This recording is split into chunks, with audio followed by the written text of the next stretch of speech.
Bapak Ibu laksanakan di sini di SMB sebagaimana Ibu sebagai pimpinan atau kepala sekolah di sini. Mungkin Ibu bisa menceritakan terkait tentang kasus atau kasus yang pernah Ibu alami di dalam kaitannya dengan dilema etika yang pernah Ibu alami dalam menentukan kebijakan yang Ibu terapkan di sini. Baik Pak Ari, terima kasih. Pak Ari juga sudah berkenan datang ke sini Pak. Dan itu saya pikir sesi ini juga kita mungkin lebih sebagai sharing saja ya Pak, apa yang saya alami dilihat dari kacamata dilema etika begitu. Adapun yang pernah saya alami di tahun ajaran baru ini Pak 2023-2024 saya didatangi oleh orang tua murid begitu Pak, yang memang secara saya tahu juga rekam jejak sebelumnya, karena kebetulan saya mutasi mulai bertugas di sini per 1 Januari 2023, pada sebelumnya di SDN Wadawatan 1, bahwa murid tersebut sebenarnya sudah masuk dan terdaftar di SDN Wadawatan 1 Pak. Hanya mungkin karena satu dan lain hal akhirnya siswa tersebut katakanlah dikembalikan ke orang tua, dan si orang tua mungkin merasa bahwa anaknya perlu mendapat pendidikan, akhirnya memutuskan untuk mendaftarkan diri di SDN Wadawatan 2. Dan yang saya tahu bahwa secara diagnostik awal begitu Pak, bahwa siswa tersebut berkebutuhan khusus begitu Pak. Cuma mungkin karena kekurangan pahaman dan kurang pengetahuan serta latar belakang ekonomi, artinya orang tuanya tidak mungkin memasukkan siswa tersebut ke SLB Pak. Jadi si ibunya meminta dengan sangat bahwa siswa tersebut bisa diterima di sini. Akhirnya tentu saja dengan berbagai pertimbangan bahwa walaupun sebetulnya SD Wadawatan 2 tidak dapat begitu Pak menyelenggarakan pendidikan untuk menghadapi anak berkebutuhan khusus, cuma karena ya begitulah, kita juga tentu punya rasa kasihan ya Pak, mengingat dan mempertimbangkan berbagai hal. Saya juga tidak terlepas dengan berkoordinasi dengan berbagai pihak begitu Pak, pihak sekolah, guru-guru yang lain, dan juga pengawas begitu. Akhirnya kemudian secara sepakat kami menerima anak tersebut begitu. Ya, sebelumnya terima kasih atas apa yang telah dialami peristiwa tersebut. Kemudian dari peristiwa yang telah Ibu ambil kebijakan Ibu tersebut, selama ini bagaimana Ibu dapat mengidentifikasi kasus-kasus yang merupakan dilema etika atau bisa termasuk pada rujukan moral? Kalau tentang mengidentifikasi begitu Pak, mungkin saya kembalikan lagi ke definisi begitu ya Pak, apa yang dimaksud dengan dilema etika dan apa itu rujukan moral. Dan menurut pemahaman saya bahwa dilema etika adalah suatu kondisi di mana berhadapannya dua keadaan begitu Pak, di mana dua keadaan itu sama-sama mengandung nilai kebajikan tapi bertentangan begitu. Artinya kita harus dapat mengambil sebuah keputusan nilai kebajikan mana kemudian yang akan kita pilih. Mungkin itu untuk dilema etika. Sedangkan untuk rujukan moral ini lebih mudah sepertinya ya Pak secara teori begitu, walaupun tentu dalam prakteknya tidak semudah berkata itu begitu. Bahwa untuk rujukan moral adalah kita mengambil keputusan antara benar lawan salah begitu Pak. Walaupun ya tentu dalam prakteknya akan ada bujukan-bujukan juga begitu Pak. Demikian barangkali Pak kita kembalikan lagi ke definisi apa itu dilema etika dan apa itu bujukan moral. Itu yang dialami yang ya. Sekarang kaitan dengan kasus Ibu Iya, itu ya. Kalau berdasarkan kasus itu mungkin kita semua juga paham bahwa itu adalah dilema etika ya Pak. Kemudian ya selama ini bagaimana Ibu menjalankan pengambilan keputusan tersebut di sekolah Ibu gitu. Terutama untuk kasus di mana ada dua kepentingan yang sama-sama benar, mungkin ada seperti itu gitu. Atau sama-sama bisa memenuhi nilai kebajikan yang itu tadi. Iya, betul Pak. Bahwa tentu kita juga punya berbagai pertimbangan lain ya Pak, kenapa kemudian kita memutuskan untuk menerima siswa tersebut di sekolah kami begitu.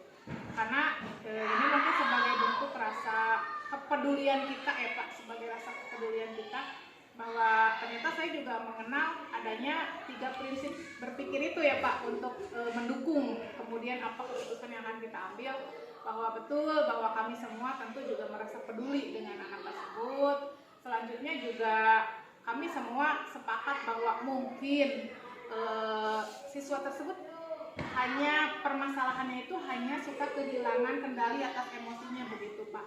Kami semua berpikir bahwa mungkin itu yang terjadi saat ini. Siapa yang bisa menjamin bahwa kemudian esok lusa siswa tersebut kemudian berubah begitu ya Pak. Saya juga mungkin ini juga termasuk ke dalam prinsip berpikir berbasis hasil akhir begitu Pak ya, barangkali gitu. Kita semua mendoakan siapa tahu siswa tersebut kemudian berubah begitu.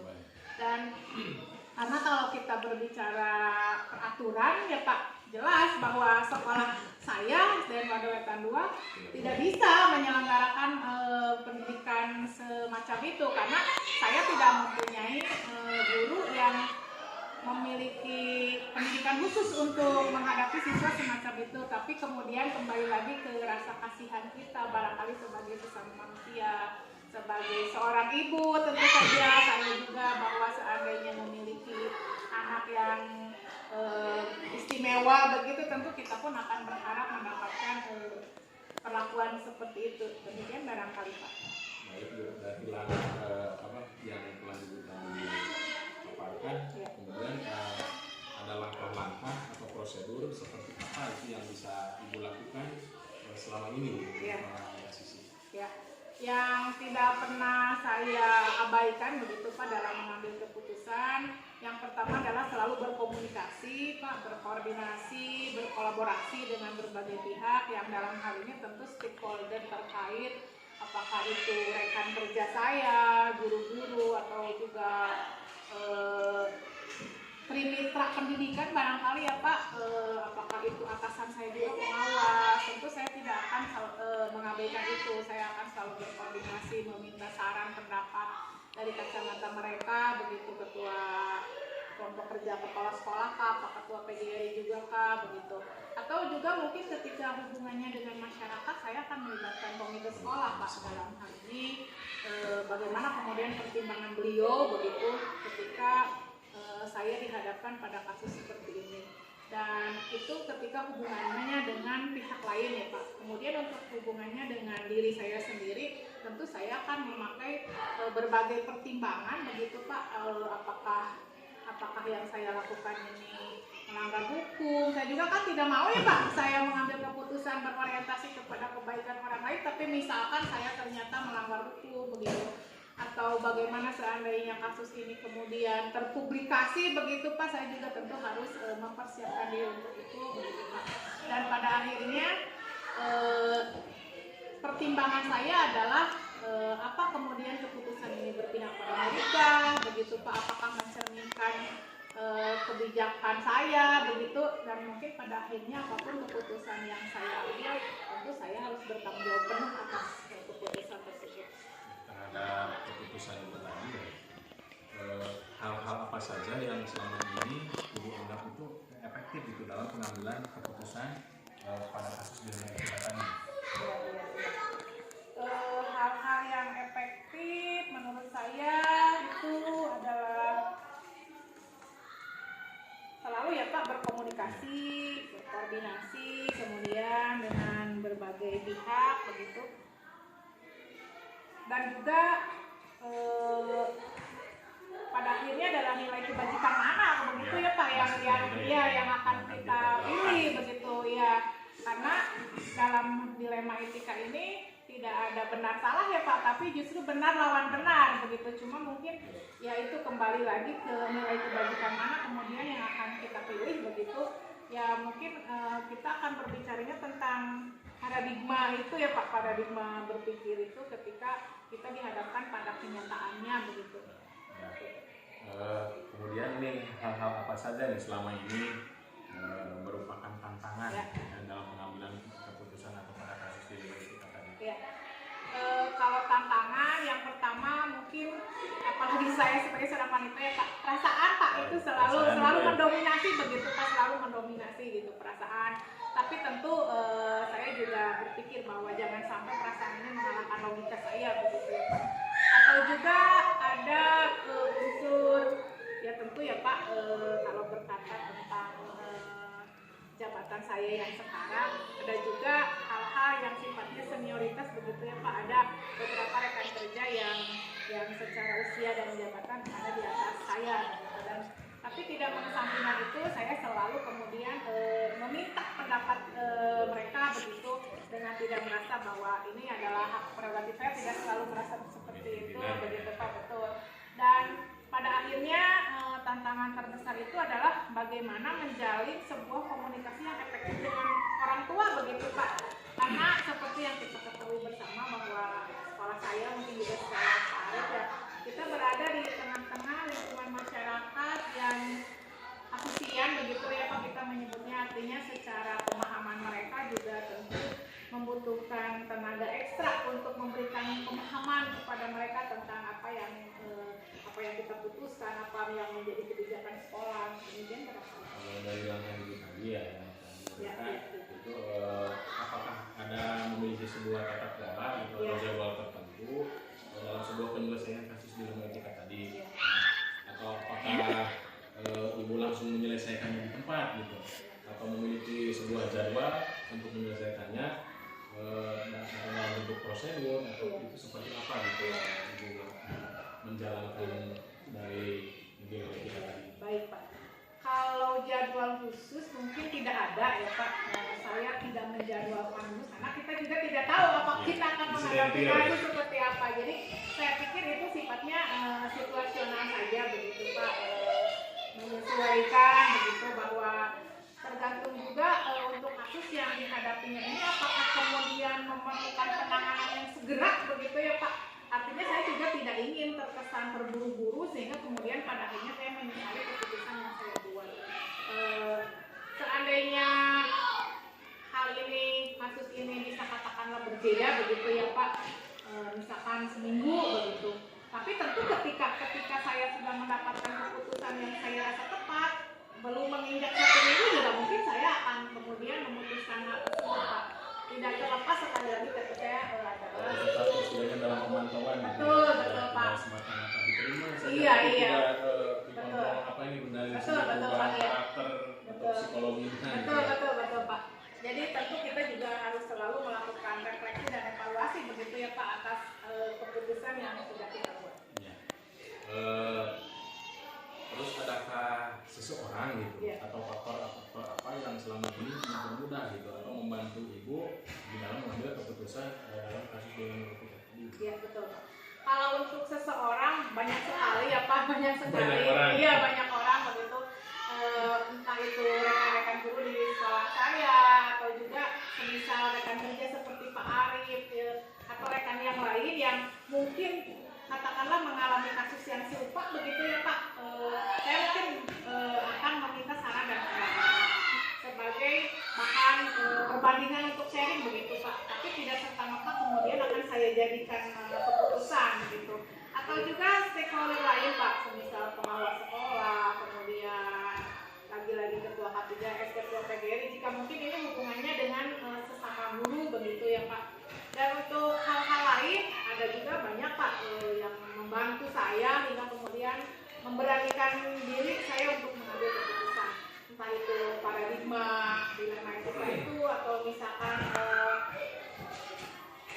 prinsip berpikir dalam menyelesaikan masalah ya Pak, atau juga yang mungkin sudah kita sama-sama pelajari ada 9 langkah dalam pengambilan dan pengujian keputusan itu, sehingga ketika semuanya sudah kita tempuh, artinya keputusan yang kita ambil mungkin kalau sempurna tidak mungkin ya Pak, itu hanyalah oleh Allah, mungkin akan dapat dipertanggungjawabkan gitu begitu Pak.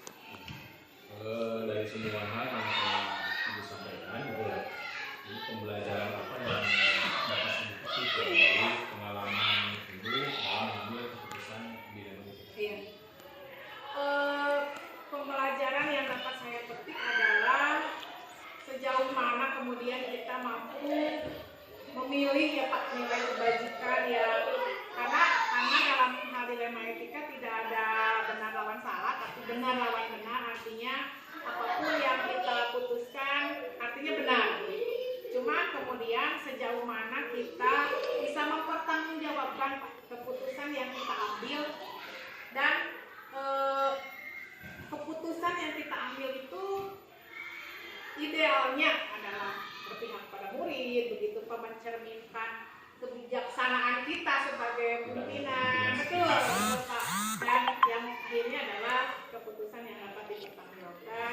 Dan ketika kemudian kita sudah mengambil keputusan itu pun jangan melupakan ada refleksi dan evaluasi Pak, sejauh mana keakuratan keputusan yang kita ambil. Dan kita tentu jangan jumawa begitu ya Pak, ketika keputusan yang kita ambil dirasa tidak tepat, kenapa tidak kemudian kita memperbaiki keputusan itu sehingga kemudian menjadi keputusan yang benar-benar tepat dan bertanggung jawab. Demikian barangkali Pak. Ya, baik Ibu, terima kasih banyak atas waktu yang telah Ibu berikan, telah melakukan apa yang saya tadi. Sekali lagi terima kasih atas waktu yang telah disediakan. Kemudian apa yang telah disampaikan juga, mudah-mudahan saya bisa menjadi pembelajaran buat saya juga gitu. Setelah mengalami permasalahan yang sama yang Ibu alami, sekarang saya telah menggalinya dan bisa memahaminya dan bisa dilaksanakan di tempat saya juga. Sekali lagi terima kasih banyak Ibu atas kesediaan waktu dan tempatnya. Terima kasih. Assalamualaikum warahmatullahi wabarakatuh. Waalaikumsalam warahmatullahi wabarakatuh.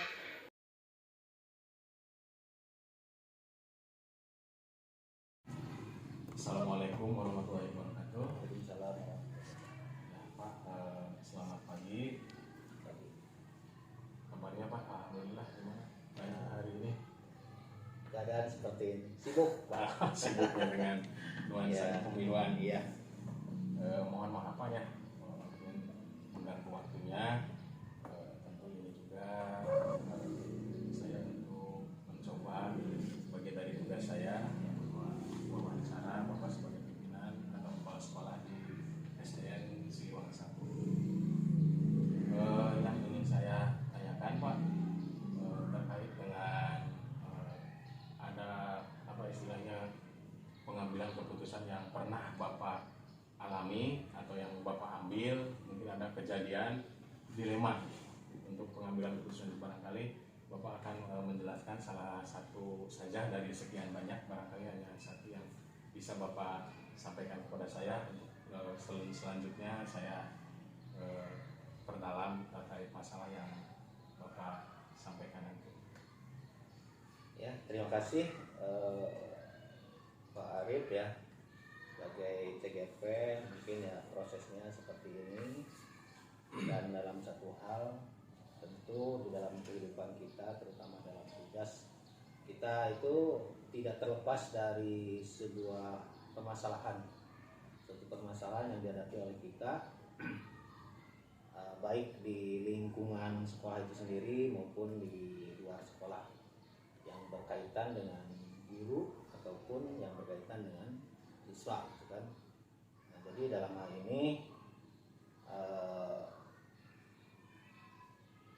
saya sebagai kepala sekolah banyak sekali sebetulnya ya, banyak sekali yang perlu dipertimbangkan berkenaan dengan keputusan yang harus kita ambil. Mungkin salah satu contoh dalam hal penentuan misalnya waktu sebuah pelaksanaan kegiatan. Kemarin ada kasus sedikit lah gitu ya, dalam hal keputusan yang harus kita ambil itu berkenaan dengan waktu pelaksanaan kegiatan Isra Miraj. Nah, dalam pelaksanaan Isra Miraj, di satu sisi guru agama sudah menentukan ya, harinya itu sudah menentukan hari apa. Tapi di sisi lain guru yang lain ada kegiatan, ada kegiatan yang lain gitu ya. Jadi inginnya kita kompakkan seperti itu. Makanya saya sebagai pimpinan tentunya mengambil langkah-langkah supaya yang sudah ditentukan oleh guru agama itu ya terselesaikan, terus yang aspirasi dari guru yang lain itu bisa diakomodir. Itu salah satu contohnya. Untuk selanjutnya Pak, selama ini bagaimana Bapak dapat mengidentifikasi kasus-kasus yang merupakan dilema etika atau bujukan moral gitu, di dalam kasus tadi yang Bapak sampaikan? Ya, kalau untuk identifikasi, saya rasa tidak secara khusus lah gitu ya, tidak secara khusus mengidentifikasi kita itu ya dengan catatan-catatan, tapi kita hanya menelaah gitu ya, menelaah bagaimana keputusan itu supaya bisa mengakomodir semua guru, semua guru dan siswa. Itu mungkin tidak ada identifikasi khusus gitu ya.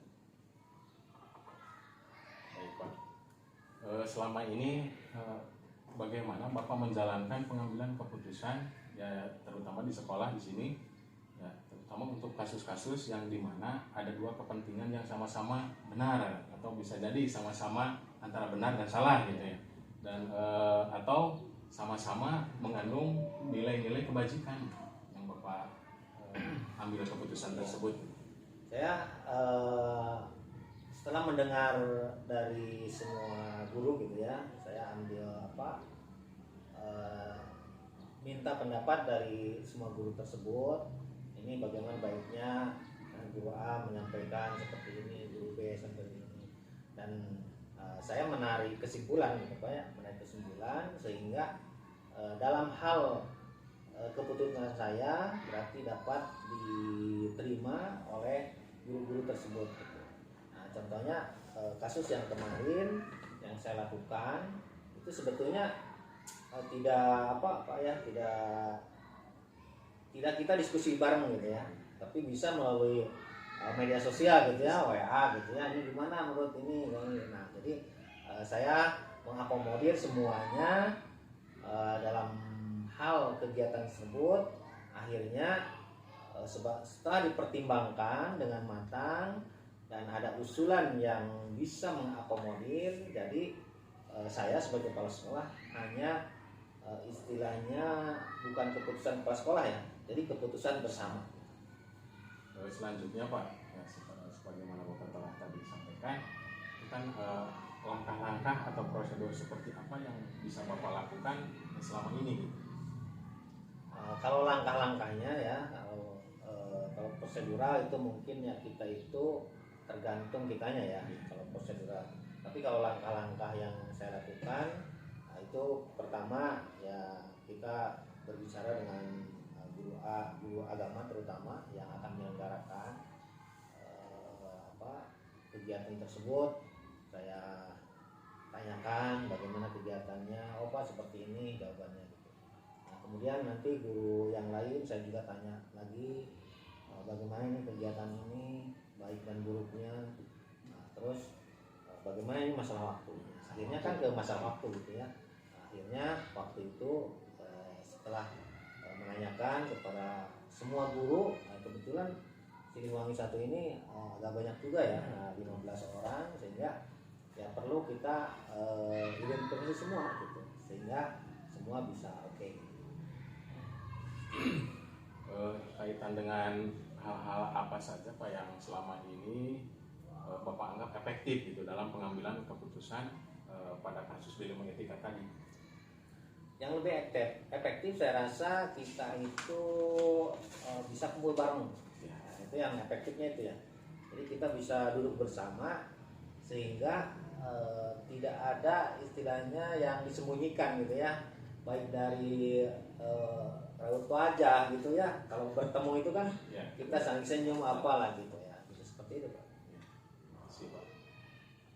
Kemudian hal-hal apa saja Pak yang selama ini merupakan tantangan dalam pengambilan keputusan pada kasus dilema etika tadi? Justru ini merupakan, kalau keputusan ini adalah tantangan bagi kepala sekolah ya, yang sangat tinggi gitu ya. Sebab bagaimanapun juga kita itu supaya satu pihak tidak dirugikan gitu ya, dan satu pihak tidak diuntungkan. Jadi tantangannya itu itu adalah pemikiran kita bagaimana mengakomodir semua aspirasi dari guru-guru tersebut. Jadi tanpa ada yang merasa keberatan gitu Ya. Pak ya. Jadi tidak ada yang keberatan itulah. Terus apakah Bapak memiliki sebuah tata kelola atau jadwal tertentu gitu dalam sebuah penyelesaian kasus tadi, atau apakah Bapak langsung menyelesaikan di tempat gitu, atau memiliki sebuah jadwal gitu untuk menyelesaikannya dalam bentuk prosedur tersebut gitu ya, seperti apa yang Bapak jalankan? Kalau langsung di tempat saya rasa saya tidak ya. Jadi kita cari waktu Pak, cari waktu untuk bisa berembuk ya, supaya semua orang bisa ketemu. Jadi di sana kita kemukakan permasalahannya, kebaikan dan kejelekannya gitu, sehingga saya untuk mengelolanya itu istilahnya menentukan waktu. Berarti menentukan waktu yang pas ya Pak ya, yang untuk pas. bisa bertemu bersama gitu. Kemudian adakah seseorang gitu atau faktor-faktor yang selama ini mempermudah atau membantu Bapak dalam pengambilan keputusan dalam kasus tadi? Tentu ini adalah di sekolah, guru-guru adalah merupakan aset ya. Aset kita yang harus kita berdayakan. Jadi saya tidak mengambil keputusan sendiri, saya meminta pendapat dari guru-guru gitu ya. Apalagi ada di antara guru yang sudah yang sedang melaksanakan guru penggerak gitu ya. Jadi kita kasih kesempatan mereka lah untuk bisa melampiaskan kegiatannya itu di dalam kegiatan-kegiatan di sekolah yang positif. Kemudian tidak lupa juga saya memberdayakan komite Pak. Jadi komite ditanya lah bagaimana ini kegiatan ini gitu bisa dilaksanakan dengan baik, sehingga koordinasinya kita akan lebih efektif gitu ya. Masyarakat. Baik Pak, dari semua hal yang telah disampaikan tadi oleh Bapak, pembelajaran apa yang dapat Bapak petik dari pengalaman Bapak dalam mengambil keputusan dari dilema tadi? Pembelajaran yang saya bisa terapkan dan bisa saya pelajari dan bisa saya terima gitu ya, adalah pembelajaran penyelesaian masalah. Karena setiap permasalahan tentu beda orang, beda kepala, beda pemikiran gitu ya. Jadi kita itu dalam hal penyelesaian ini bagi saya sebagai bahan pembelajaran untuk pengalaman ke depan. Jadi misalnya ada permasalahan ini, pengalaman dulu waktu saya di sekolah seperti ini. Jadi kita kegiatan ini atau keputusan ini atau interaksi ini jadi sebuah pembelajaran bagi saya. Baik Pak, saya kira cukup. Terima kasih atas penjelasan Bapak. Tentu ini adalah bagian dari praktik baik Bapak yang mungkin bisa saya serap dan saya tularkan pada diri saya terutama dari Bapak ya. Bisa saya terapkan atau diuji pabrikan di sekolah tempat saya tugas ya. Dalam penyelesaian tidak menutup kemungkinan pasti ada kalanya kesamaan masalah seperti yang Bapak alami tadi. Sekali lagi terima kasih banyak Pak atas waktu dan penjelasan dari Bapak. Semoga ini sangat berarti sekali bagi saya terutama dalam penyelesaian tugas ini. Terima kasih Bapak telah bersedia menyediakan waktu untuk saya. Ya, sama-sama Pak. Sekali lagi Pak. Ya. Assalamualaikum. Waalaikumsalam.